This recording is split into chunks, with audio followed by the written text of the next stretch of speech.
let's go over application that we're going to be using in today's lecture, and it'll form the basis of your assignment that's due next week. And it's a real-time weather application. So I'm going to download it and show you how it works. We're going to talk about it, and we're going to talk about the assignment. The assignment is due next week. So the link to the source code for this is here. We'll click on that. It takes us to GitHub. I can click under code and download the zip. Just put it on the desktop.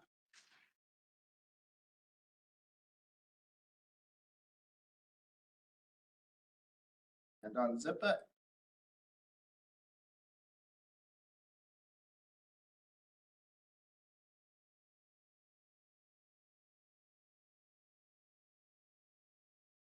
Code works like this. First thing it does is it asks you if you can have access, if the JavaScript can have access to your location. Okay, there are objects within the document object model that have information about your location, specifically your latitude and longitude. Now, depending on the kind of device you're using, that is either an approximate latitude and longitude or an exact, like if you're using a GPS. If this was brought up on a mobile phone, it would use your GPS if the GPS is enabled. If I click block, it's going to display some kind of error. So we don't want to see that. If I click allow, it goes and it shows us the weather for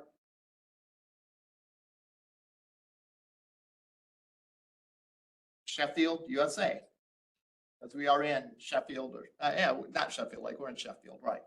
It's 0 centigrade. There's a mist. And if we click on this, it shows it in Fahrenheit. Now, if you think about it, the code to know the weather for any place in the world, because this works pretty much anywhere, the code to know the weather is not contained in these files. We have a 4 kilobyte JavaScript file and a 1 kilobyte HTML file. And the rest is just some fonts and some icons and stuff like that. So the code to actually know what the weather is not contained in this. Another application knows what the weather is. And we can get that, we can obtain that information using what's called the application's API. API stands for Application Program Interface, and it's the way that two applications can talk to each other. So in this case, first application is our web page. The second application is the server that has the weather information on it.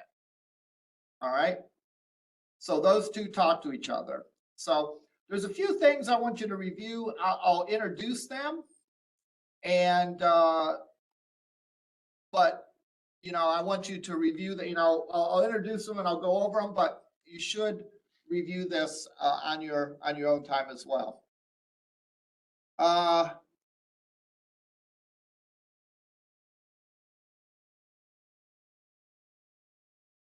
This is going to be using something new that we haven't done in JavaScript before, the fetch API. This allows us to do something asynchronously. What does that mean, asynchronously? Asynchronously means that it can execute statements without waiting for them to be finished. So, for example, in this case, see the fetch example of it. Yeah, this example right here. What this is going to do is it's going to go and pull a file from somewhere. Let's imagine in this case that file is some big file that is on our server. We're going to execute this instruction. Now, if we immediately went and tried to execute this statement, we might not have finished loading this file. So this has to wait. So this waits until this instruction is done. In other words, the file has been loaded. Then it'll do this. Then it will do this. So at each step, it waits until the previous step has been completed before it does the next step.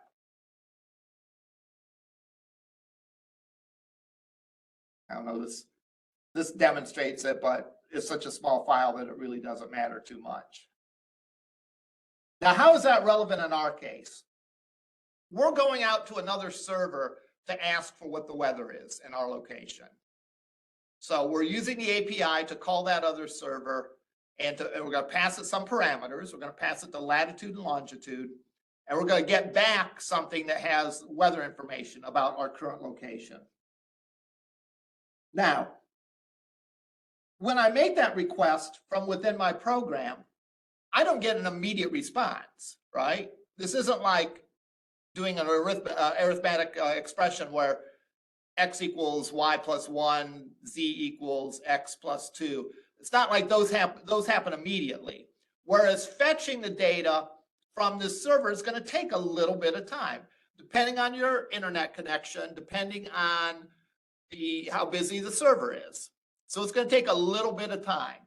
So in our case, we're going to be using the fetch when we pull the data from the server to wait until we get the data and then process the data. So that's what we're using the fetch API in. I mean, it happens virtually immediately because it's so quick, but on the computer scale of thing, there's actually a little bit of time from the time we answer allow to the time that we pull this data up. It might be fractions of a second, but there is a little bit of time, and therefore we have to account for that. So that's the fetch API, and we'll be using that in this example. The other thing we're talking about is JavaScript objects. All right. Some of you that have done programming in other language know about objects and object-oriented programming. We can get back from a server a JavaScript object. Now, what do I mean by a JavaScript object? I mean a piece of data in JavaScript that doesn't have just a single value, but has a bunch of values. For example, in the weather case, there's going to be place in the JavaScript object that we get that's going to have the current temperature. There's going to be the data that stores the high temperature, the low temperature, what the weather conditions are, the name of the city, and so on. All this stuff is going to come back to us wrapped up in a JavaScript object. And we have to pluck those values out of the JavaScript object.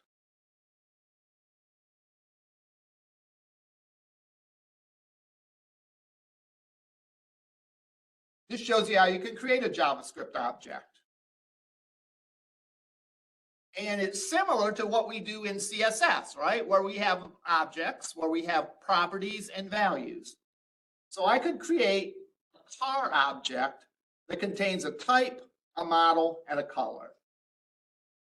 I do this by putting the braces around it.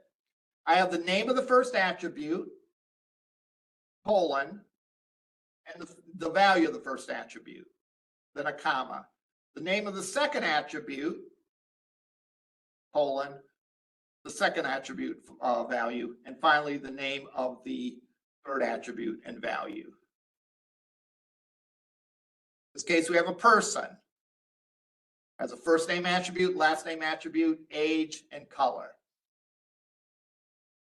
We can refer to the property by saying object name, property name. So I can ask for the person's last name.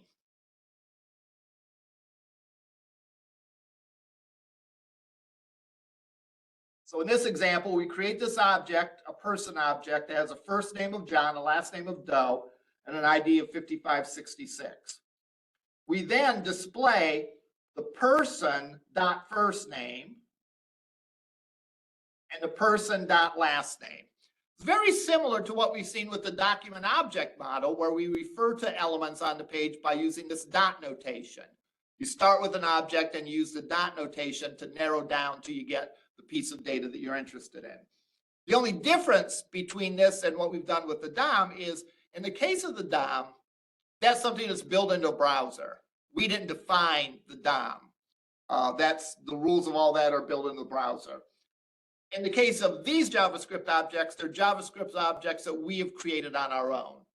Or in the case of the weather example, that the weather server has created and is going to give to us. And fortunately, it's going to tell us what's in those objects so we can pull the values out that we want. All right, let me close some of these.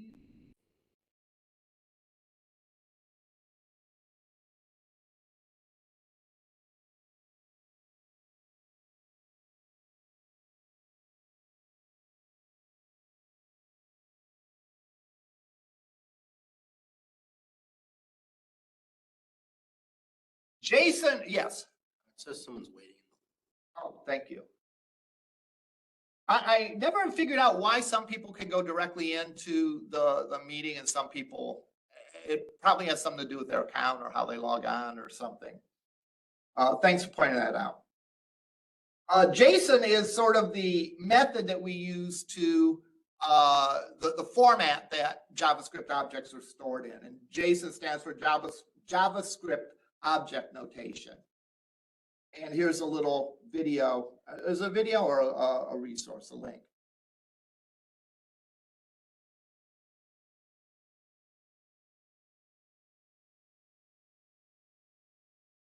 And it shows largely similar things to what we did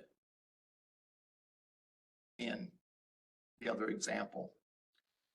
Finally, I have a video or a resource about what APIs are. This is a video. If you're a business owner, then animated explainer videos are the best way to capture attention, get more followers, and drive more sales. Of course, we get our advertisement. Watch.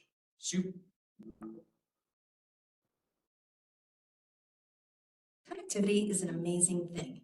By now, we're all used to the. Okay, we're not going to watch that, but again, the point that it makes is for connecting stuff together is APIs. It allows two applications to talk to each other, to communicate with each other.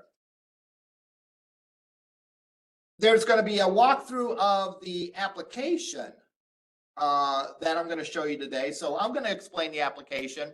If you're still unclear about some things, look at what the author says about the application. So there's a video where they walk through the application and tell you, you know, how it works. So anyhow, let's look at this application, and we'll talk about your assignment.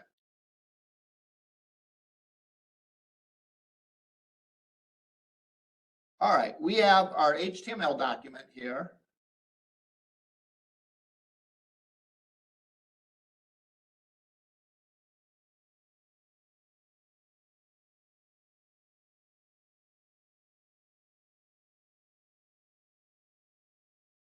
And then we have our JavaScript.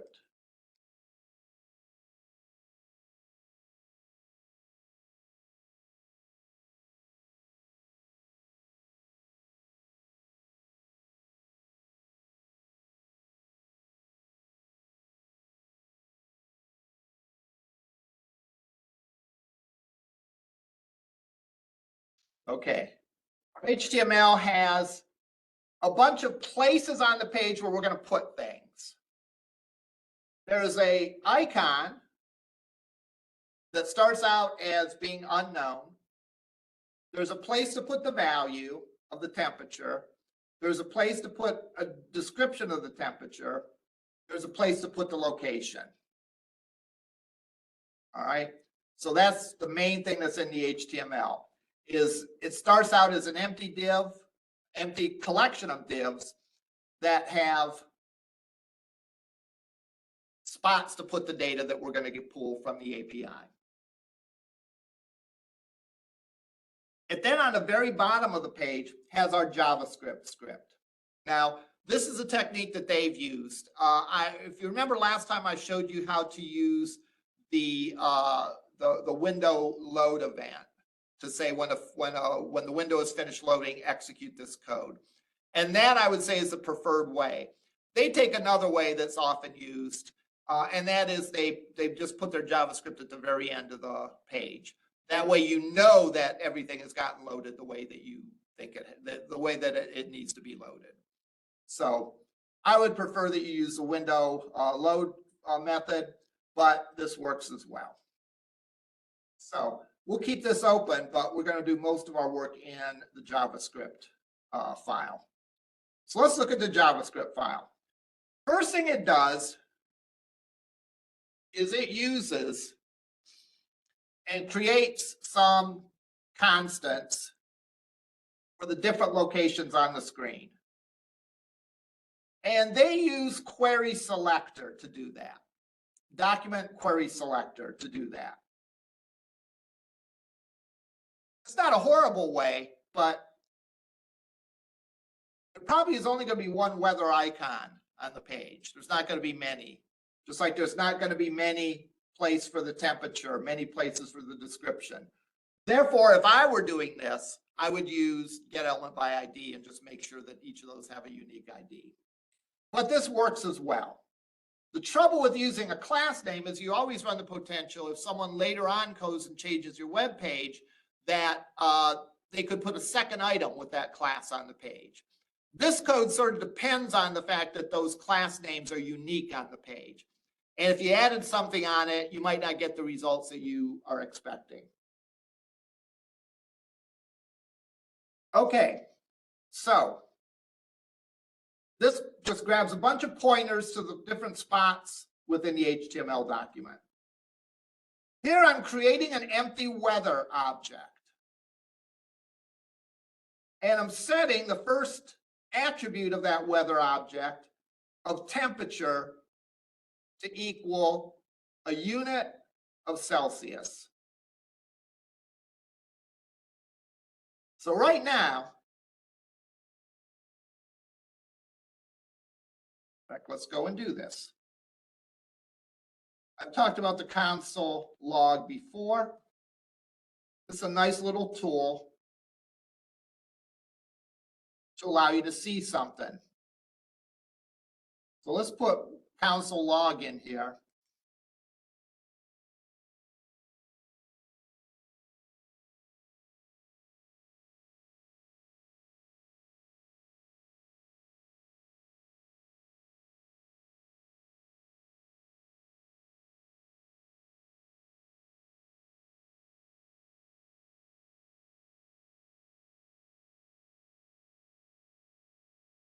It shows us the value of that object.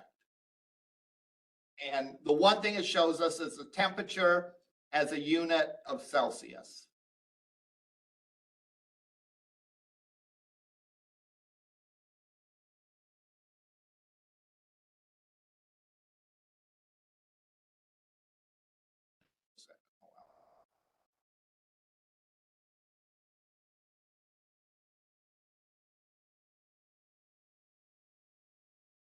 It sets the conversion factor for Kelvin at 273 degrees. Kelvin is often used in scientific contexts as a temperature. In Fahrenheit and centigrade, you can have negative temperatures, like it could be 5 below centigrade or 5 below Fahrenheit. Whereas in Kelvin, 0 is 0, absolute 0. That means that nothing, at a molecular level, nothing is moving. There's 0 heat at all. And that's like it. And the difference between the way you convert Kelvin to centigrade is to subtract 273 from the Kelvin, and you get centigrade. So for example, if the Kelvin temperature was 373 degrees, you subtract 273 from it, and that would be 100 centigrade. We have a variable for an API key. Now this service, this weather service that we're getting our information from, doesn't want to just give that weather information out to anyone. You have to be a registered user to get that. All right. And in some cases, with some services, you'd have to pay for that. All right. I don't believe in this case you have to pay for it, and we're just using the author's API key. So it doesn't really matter. But this is the API key. That will be part of the request that we send to the server to let the server know that we're an authorized user. That's what we've done up to this point. All right. This is looking to see if geolocation is a feature of the browser or not. This code is in there for very old browsers. In other words, this is probably not necessary because pretty much any modern browser supports geolocation. So if you happen to be running this on, Netscape 1.0 or something, then there is no geolocation, and therefore you get this error. You get an error message that says browser doesn't support geolocation. But otherwise, we're going to try to get the position. We're going to use the geolocation object to get the position of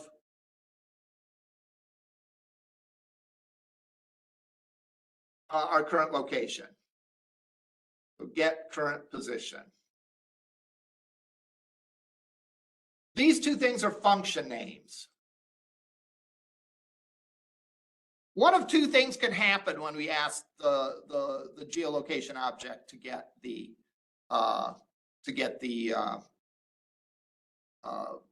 current weather information.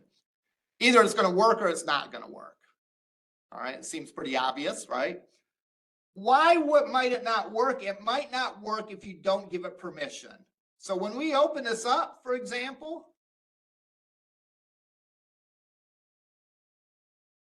if I answer no, then this statement failed, and we're going to call the show error method. And the show error method simply displays the error message that we get back. All right, but we're going to be good here, and we're going to always say yes. And therefore, it's going to call this get position function or set position.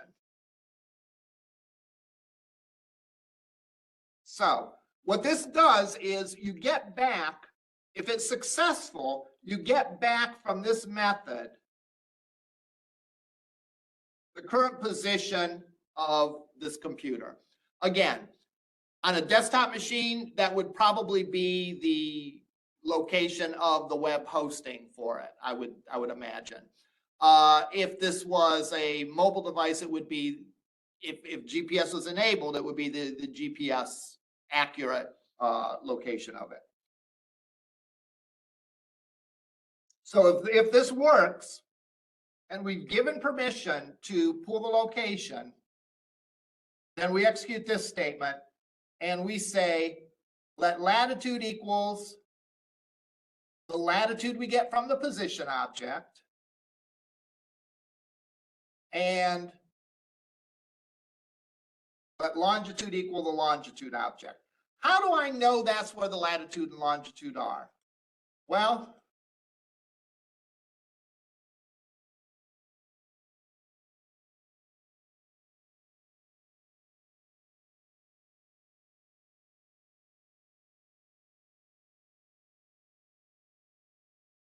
we can look for what the geolocation position object contains.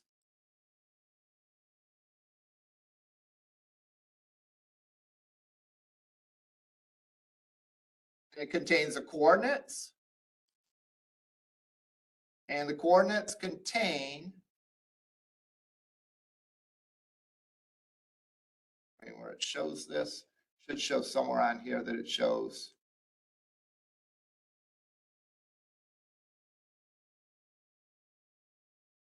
Shows the latitude and longitude that it pulls back from this. Okay.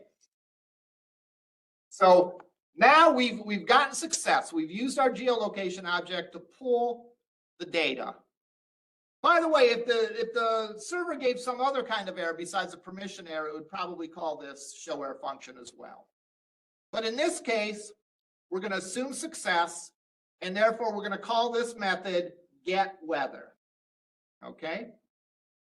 Now here's where we make the API call. And the API call is this. This is the URL. We make our API calls via URLs.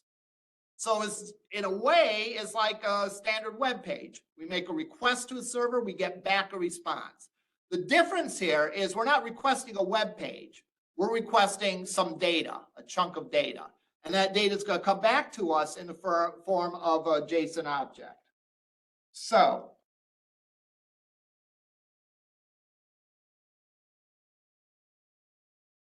we're going to put in the latitude here, longitude here, and the API key here. So we put those, we fill in those blanks in the request. And now we have our request formatted. How do I know that this is a request? Well, this would be getting to knowing the API of that weather application we're using.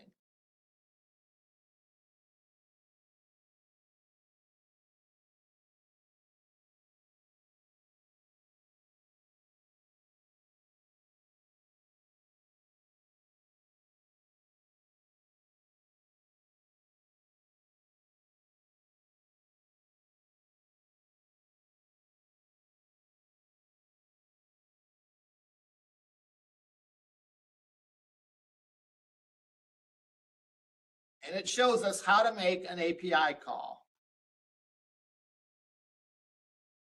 The API call, you call this URL, you give it a latitude, you give it a longitude, and you give it an API key. So that's how I know. I get from the API.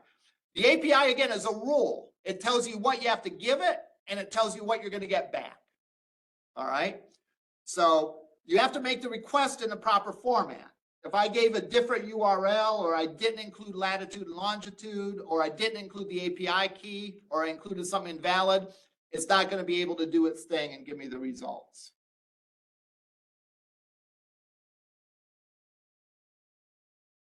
And this shows us the response. It's a JSON object which contains all these fields.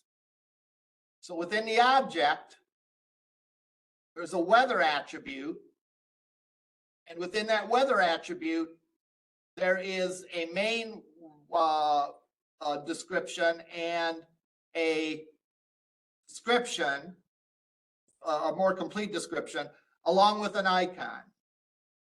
It will also show us the temperature, high and the low, again, expressed in Kelvin. So we'd have to subtract 273 from these to get the proper value. So the API documentation is critical because that shows us what we send to make the request and what we get back. So anyhow, we have our formatted API request and everything's okay. We're going to make that request. We're going to fetch. And again, depending on the speed of the internet you're on, and depending on how busy that weather server is and all those factors, this may take a little bit of time. And by a little bit of time, I mean on computer terms, like fractions of a second. So when that's done, we're going to take the response and pull out the JSON data for it and set our variable data to the JSON data. So now data contains the data that was responded from the API, and we return that data. Then we do this. We're going to take that data and do some things to it.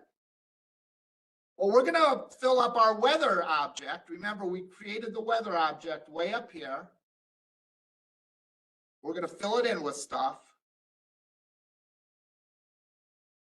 And we pull that from data main temp minus Kelvin. So again, how do I know to put data main temp? Well, I know that my response is in this variable data. If I look at the API about the response, where is the current temperature at? It's in this attribute called main, and there's a sub attribute called temp. So this is our data variable here. That's where we put this resulting data. We're going to pull from the main section, we're going to pull the temperature. So that's why we say data.main.temp. And again, we subtract Kelvin from it to convert it to centigrade. And we're going to put that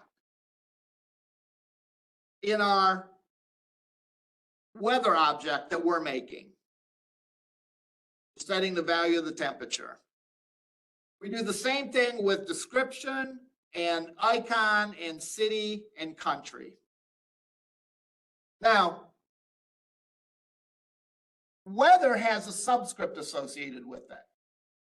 That's because this weather attribute, there can actually be an array of them.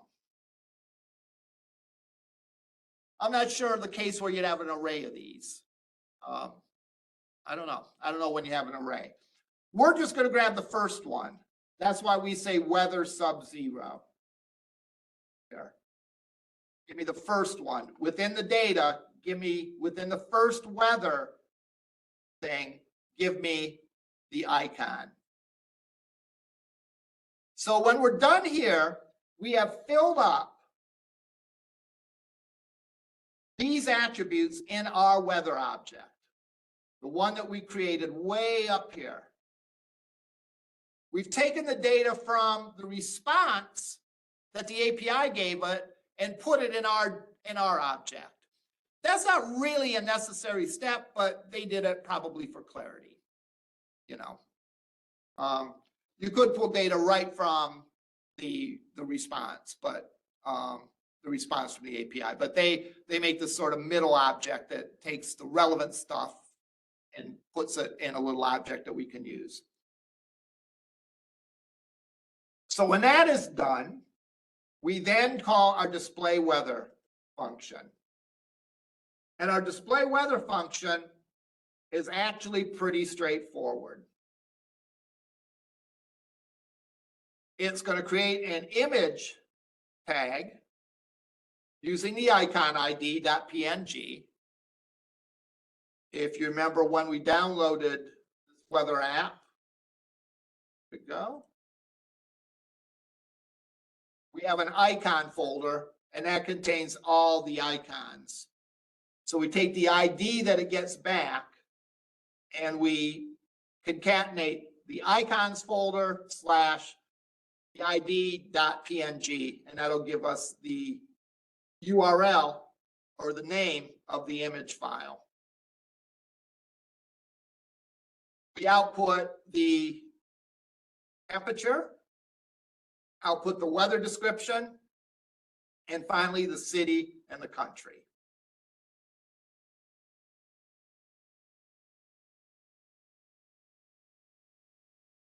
The only other thing that we have in this is we have an event listener to toggle between centigrade and Fahrenheit. So if you click on it, it returns by default in centigrade. If you click on it, it flips it to Fahrenheit.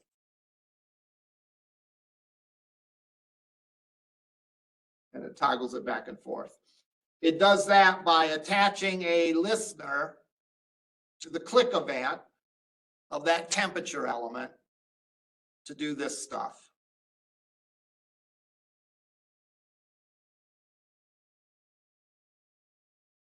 And here's the function that converts Celsius to Fahrenheit.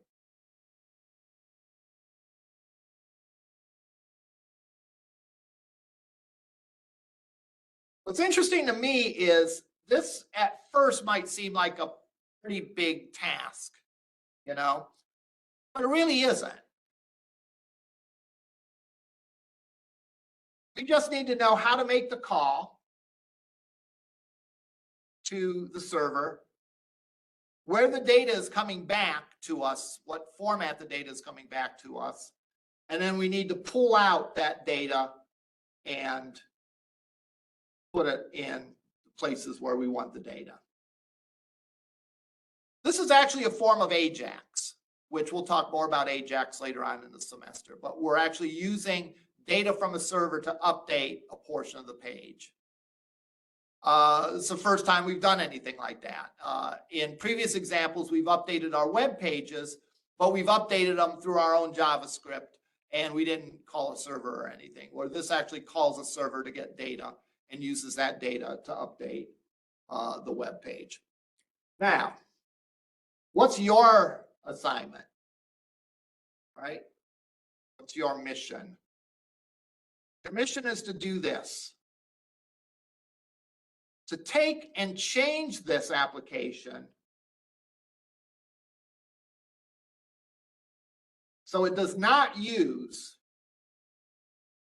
your current location, but that it uses a city name that you type in. So you can type any city name in. Doesn't have to be your current location. So type a city in, hit enter, and it should show you the weather for that place. Now let's just talk out loud what you'll need to do this. What you'll need to do this. Well, obviously you're going to need to add a text box to the form. All right. So, or you're going to need to make a form. All right. With the text box in it for them to click on the city. All right. So we got that going on. You can actually get rid of all the geolocation stuff, right? Because your version of this page doesn't care where your current location is. Your version of this page is only going to care about the name of the city that you've typed in, right? So the name of the city that you typed in is all you need. You don't need to worry about that. So you should remove all the stuff about geolocation. All right. Lastly, you're going to need to use a slightly different API. Well, the same API, but a different version of the API. You're going to need to use the weather API using a city name. And I have that here. So we saw how to request if we have a latitude and longitude. This is how we make our request if we're going to use a city name. So this is our URL. Where do we get this from? We pull it from that text box. API key is the same. So if you notice, it's pretty much the same as this is. The only difference is we're not giving it a latitude and longitude, we're giving it a city.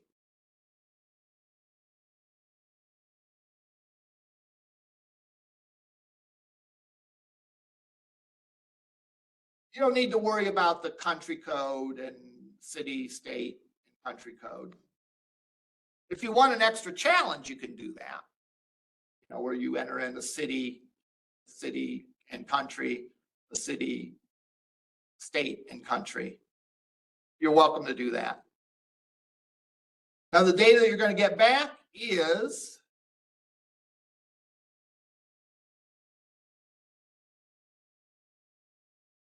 the same format of the data that we have here in our example. I am asking you to do one more thing, and that is add to the display the high and low for the day. So this is a current temperature, add the high and the low. So the current temperature is 1 degree centigrade.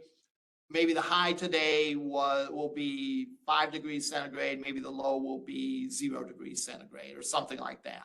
So display the high and low along with it. And if you click on any of them, convert it to Fahrenheit and then back to centigrade if you click on it again. So toggle all the temperatures between centigrade and Fahrenheit. Yes? Use the same API key. Use the same API key. Correct.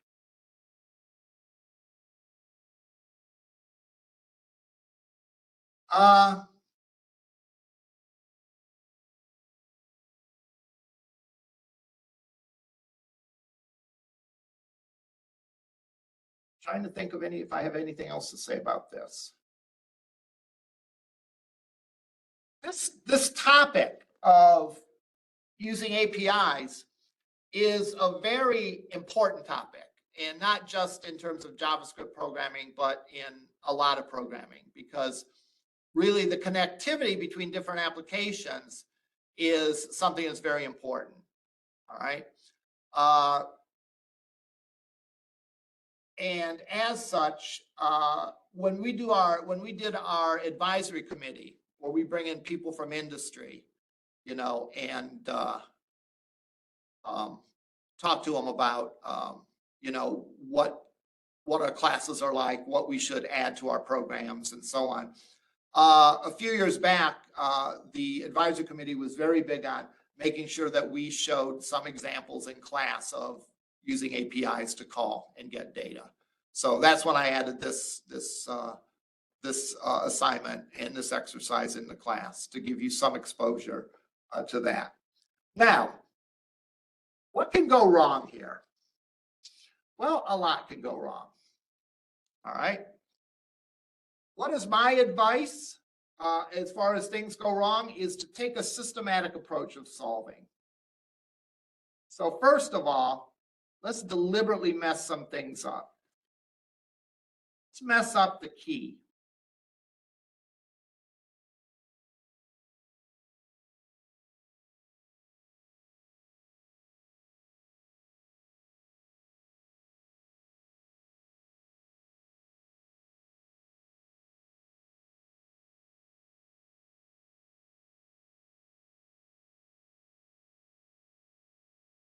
All right. At least look to see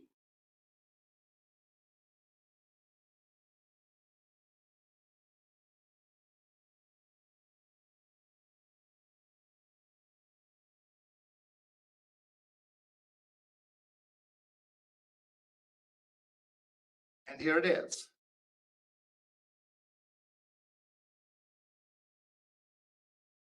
Okay. I did a view of the console. So the first piece of advice for debugging JavaScript code is to look at the console, because the console will oftentimes give you valuable information. It may not come right out and say exactly what's wrong, but if you read between the lines, you can usually figure it out. And if you can't figure it out, then ask me. You know, in this case, failed to load resource, blah, blah, blah, blah, blah. Server responded with a status of 401, which means that it's unauthorized. Well, when you see that it's unauthorized, that means that the key is wrong. All right. That probably means that your API key is wrong. So that would tell you that you got that you need to correct that.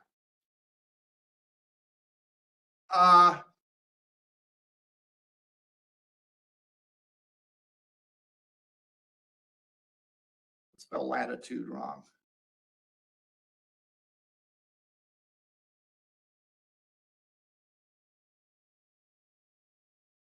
This gives us a pretty clear message. At set position, this line of code, latitude doesn't exist. It's a great error message. It tells you what that is. But that's the first thing I'll ask you if you ask me for help on these, is I'll ask you, did you look at the console and what did the console say? The other thing that you can do is you can write to that console log any information. Like, for example, here, I can say console log data. And I'll put to the console the data that got returned by the server.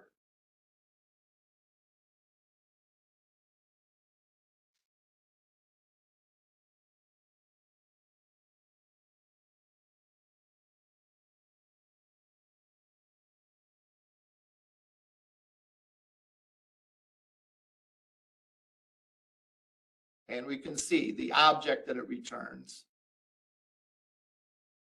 in here. Base station, clouds, coordinates, main. We'll see all that information that returns. So we could actually get in and see, for example, if you don't know where the high or low is stored in there, you could either view it this way, or you could go and view the API and look at what gets returned from the API to do that.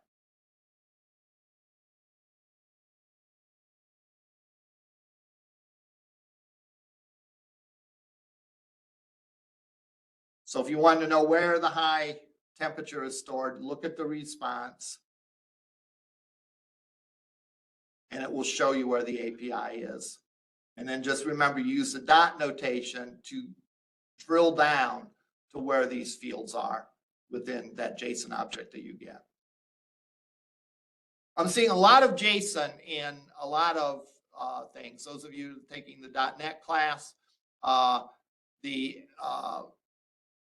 there's like an app JSON, application JSON file that contains that. So it's kind of good to have an idea of how these JSON things work. JSON seems to be in some respects more popular these days than XML is, because I think because JSON allows you to express the same sort of data that you can with XML, but maybe a little more concisely. Anyhow. All right, that's all I had for today. If there are any questions, I should ask, are there any questions out there?